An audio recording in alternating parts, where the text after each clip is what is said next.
alors, il faut que je retrouve parce que comme j'ai changé tout de décor, c'est pas le même PC. Il a un titre, plus long que ça. Oui, L'héritier de la lumière et le prince chat, c'est ça. Voilà, c'est très long. Donc Ni no Kuni, bon, tout le monde connaît, le jeu vidéo, Mmh. les 2 jeux vidéo même et aussi, le film animé qui est sorti sur Netflix. Ouais. Donc, on connaît un petit peu la formule, c'est-à-dire qu'on a 2 mondes parallèles, un le nôtre et l'autre magique et les personnages du premier vont souvent passer dans le deuxième pour vivre des aventures, étonnantes et heu et sauver le monde en général. Pour 2 tomes de manga, il faut que l'aventure elle aille quand même assez vite et elle va justement assez vite. Alors pour le personnage qui s'appelle Tasuku Arisawa, qui est un jeune lycéen qui fait du kendo et s'occupe tout seul de son petit frère depuis la mort des parents. Donc ça, c'est pour le côté sombre. On sait très bien que dans Ni no Kuni, il y a toujours un côté sombre, que ce soit la maladie, les problèmes familiaux, enfin, il y a toujours un truc comme ça qui traîne et qui va faire écho, une fois qu'ils seront, dans le monde de Ni no Kuni. Ce qui est un peu bizarre là, c'est que ce Tasuku, il est, attaqué dans notre monde par une personne et un mystérieux personnage vêtu tout en noir et bah, c'est là qu'il va se retrouver dans le monde de Ni no Kuni avec quelques petits variantes par rapport à ce qu'on connaît de la licence. C'est-à-dire que là, on a enfin, au moins les personnages apportant les pontes connaissent le monde, réel. Et il a un nom d'ailleurs, il a un autre nom.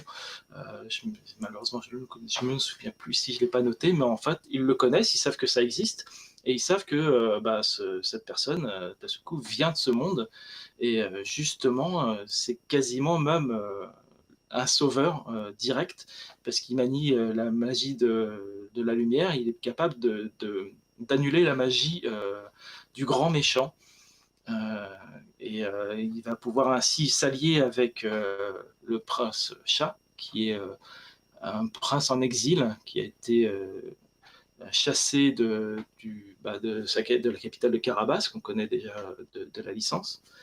Et ils vont s'allier, il va s'entraîner, lui il est au kendo, mais en fait il va se rendre compte qu'il est nul, enfin en vrai combat. Donc il va s'allier et il va s'entraîner, et puis dès le tome 1, ils vont attaquer le grand méchant. Donc tu te dis, ça va super vite. Et ça va très très vite, et dès le tome 1, il se passe un truc avec un cliffhanger de malade où tu es en PLS en fait, tu es par terre. Moi ça m'a mis super mal, j'ai fait waouh, c'est l'histoire de Nino Kuni la plus sombre que j'ai jamais vue, c'est infernal. Et, et tu te dis bon, c'est pas facile d'attendre la suite, hein, parce que là Ça maintenant a que mis les du deux sont temps en sortis, plus, ça hein, va, ça a mais mis un peu de temps à arriver. ouais, ça a mis un peu de temps. Et tu te dis quand même, bon, c'est quand même Nino Kuni, hein, Mmh. c'est pas non plus, c'est pas Sido, tu vois, dont on a Ouais, parlé on tout n'y à est l'heure. pas encore, ouais.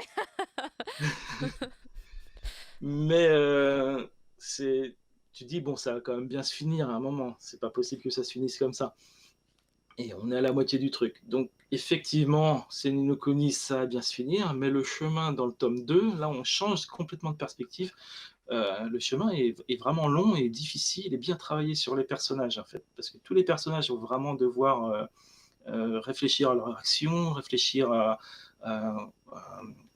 à la relation qu'ils ont les uns avec les autres, faire beaucoup de concessions. Euh, et ça devient très politique en fait. Il n'y a plus beaucoup d'action, il y a un petit peu d'action, il y a un petit peu de simplicité dans le scénario, dans la façon dont la narration met deux, trois Deus Ex Machina ici et là, mais en fait ils sont juste là pour faire avancer le scénario et pas pour l'expliquer en fait, pas pour le finaliser. Le scénario il se finalise au niveau des dialogues, des relations entre les personnages, ce qu'ils décident de faire ou pas. Et, et du coup, c'est vraiment très, très, très intéressant pour moi. C'est même une des plus intéressantes histoires de Nino Kuni que j'ai pu lire, Ah ou ouais, même enfin cool. connaître. Je le trouve Ah, ça donne largement envie. plus En seulement 2 tomes en intéressant plus. Ouais, que les grave. jeux, Ouais. et largement, largement plus intéressant que le film, qui est très Qui était niais. pas terrible. Il n'est pas terrible, il est niais, il est mal raconté. J'ai pas du tout aimé le film. Mais là, pour le coup, Ouais, j'ai bah, trouvé que moi non plus, hein. c'était vraiment solide, quoi, pour le manga en 2 tomes. Ah, c'est motivant, je vais Ah, essayer donc de le je le trouver en conseille. Si numérique. vous aimez Nino Kuni, je le conseille. Il est disponible sur des Isneo Like et tout là? Ouais. Manabook, je ne crois pas qu'ils sont sur Oh Isneo. mince, c'est dommage. Je Je verrai suis pas s'ils les sûr vendent du en coup, je numérique crois quelque pas, part. ça me dit Parce rien. que là, j'ai vraiment plus de place dans ma bibliothèque. Ah, mais Mais il y a que 2 tomes. ouais, il y a que 2 tomes, mais c'est comme ça que ça commence, monsieur, c'est comme ça. Et puis après, on se retrouve il y a plus assez Je de vois murs. mon étagère qui se remplit, là je suis là, Voilà. putain, faut que j'en achète une autre bientôt. Mais je dois avoir les PDF de presse. Ah, this is interesting. Je les ai bien Ça- vus quelque Sous part. le Donc, manteau, allez hop. Bah écoutez, je moi j'en partage. ferai une review, j'en ferai une review, donc ce serait finalement plutôt très légitime. Mais en tout cas, Tout à merci fait. pour cette review, ça m'a grave donné envie. Puis tu vois, Prof Isekai aussi, Ouais, là moi tu nous pareil. as. Alors que moi j'étais en plus c'est un isekai, Même donc le truc j'aurais dû m'y finit sur pencher une plus note vite. d'humour réussie.